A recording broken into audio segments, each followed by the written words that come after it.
خوش کرنے کے لیے، ان کے اطمینان کے لیے، ان کی آسودگی کے لیے وہاں گھر اس لیے بنایا کہ وہاں سے راول ڈیم کا بڑا خوبصورت ایک نظارہ وہاں نظر آتا تھا۔ اس کے پیچھے ایک کہانی یہ تھی کہ بیگم حنی خاں ہالینڈ میں جس گھر میں رہتی تھیں، اس کی کھڑکی سے دریائے رائن کا نظارہ بڑا خوبصورت دکھائی دیتا تھا، اور یہ ایک ایسا منظر تھا بنی گالا میں گھر بنانے کا۔ وہاں گھر سے راول ڈیم کا ویسا ہی ایک نظارہ انہیں دیکھنے کو ملتا تھا، تو انہوں نے اپنی ساری خوشیاں جو پاکستان کے لیے قربان کر دی ہوئی تھیں، تو وہاں اس گھر میں آسودہ زندگی گزارنے کے لیے وہ رہنا چاہتی تھی۔ تو ڈاکٹر عبدالقدیر خان نے وہ ساری زمین ضلع کونسل سے منظوری کے بعد، نقشوں کی منظوری کے بعد، رجسٹری کے بعد، ہر طرح کے اطمینان کے بعد خریدی تھی، وہاں گھر بنایا تھا۔ سی ڈی اے نے وہاں حملہ کیا اور بنی گالا کو مسمار کرنا شروع کر دیا۔ خاص طور پر سب سے پہلے ڈاکٹر عبدالقدیر خان کے گھر کو مسمار کرنے کی کوشش کی گئی، اور ان کے گیسٹ ہاؤس میں یہ سب لوگ پہنچے۔ ڈاکٹر عبدالقدیر خان سے کہا کہ آپ اس گھر کو خالی کر دیں کیونکہ یہ آپ نے ناجائز بنایا ہوا ہے، اور دوسرا یہ ہے کہ یہاں سی ڈی اے جو ہے راول ڈیم کو بچانے کے لیے یہاں کچھ پروجیکٹ بنانا چاہتی۔ یہ سب بہانے تھے۔ ڈاکٹر عبدالقدیر خان نے ان سے کہا کہ جب میں نے اس کی رجسٹری کرائی،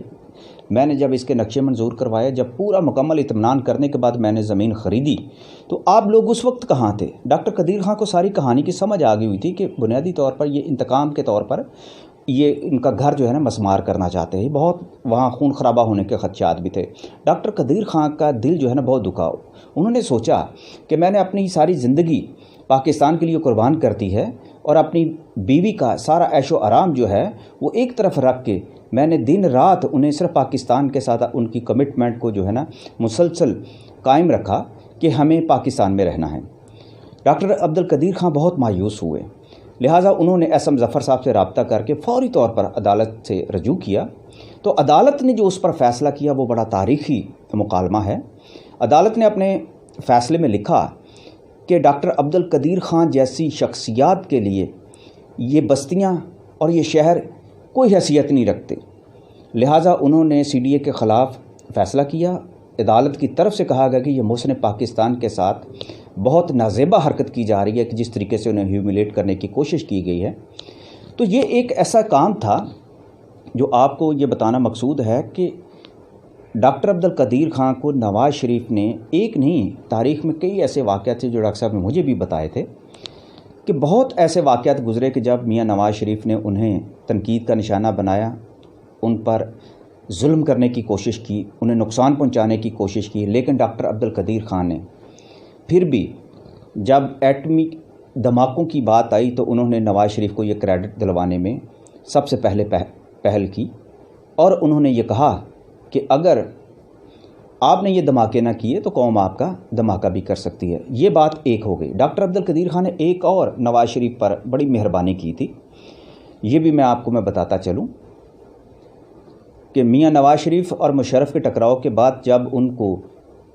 امکان تھا کہ شاید پھانسی پر لٹکا دیا جائے، لیکن اس دوران ڈاکٹر عبدالقدیر خان نے مشرف صاحب سے یہ کہا کہ آپ انہیں معاف کر دیں، کیونکہ بھٹو کے ساتھ بھی جس طریقے سے انہیں پھانسی پر لٹکایا گیا تھا اس کے اثرات بہت غلط نکلے۔ اپنے دور میں ڈاکٹر عبدالقدیر خان صاحب نے بھٹو صاحب کی پھانسی کو بھی رکوانے کے لیے ضیاء الحق صاحب سے بڑی ریکویسٹ کی تھی اور کہا تھا کہ آپ یہ کام نہ کریں کیونکہ بھٹو نے پاکستان کو ایٹمی قوت بنایا ہے، تو آپ یہ کام نہ کریں۔ یہ باتیں بہت ساری لوگ جانتے ہیں، کالموں میں بھی لکھی جا چکی ہیں، لیکن چونکہ یہ ڈاکٹر صاحب نے میرے ساتھ بھی کی ہوئی ہیں باتیں، تو اس لیے میں سمجھتا ہوں کہ یہ تاریخ خود ایک امانت ہوتی ہے جو میں آپ تک خود پہنچانا چاہ رہا ہوں کہ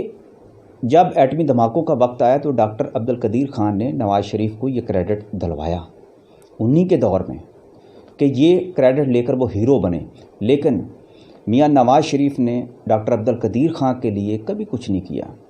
نہ ڈاکٹر عبدالقدیر خان نے کبھی ان سے کچھ مانگا۔ یہاں میں آپ کو بتاتا چلوں کہ میاں نواز شریف کے جو والد تھے وہ ڈاکٹر عبدالقدیر خان کی بہت زیادہ عزت کرتے تھے، اتنا احترام کرتے تھے کہ جس کا کوئی حساب نہیں ہے، اور انہوں نے اپنے بیٹوں کو بھی یہ بات کہی ہوئی تھی کہ ڈاکٹر خان کے ساتھ ہمیشہ حسن سلوک کا مظاہرہ کرنا، لیکن اپنے والد کی وفات کے بعد بہت ساری باتیں وہ بھول گئے،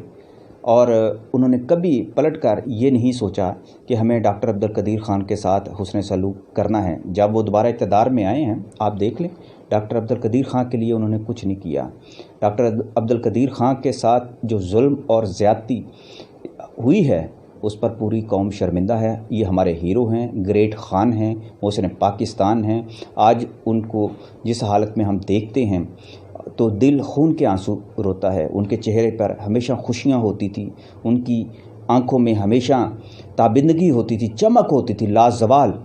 لیکن آج بڑھاپے میں جس طرح سے انہیں ہم دیکھتے ہیں تو دل کڑتا ہے۔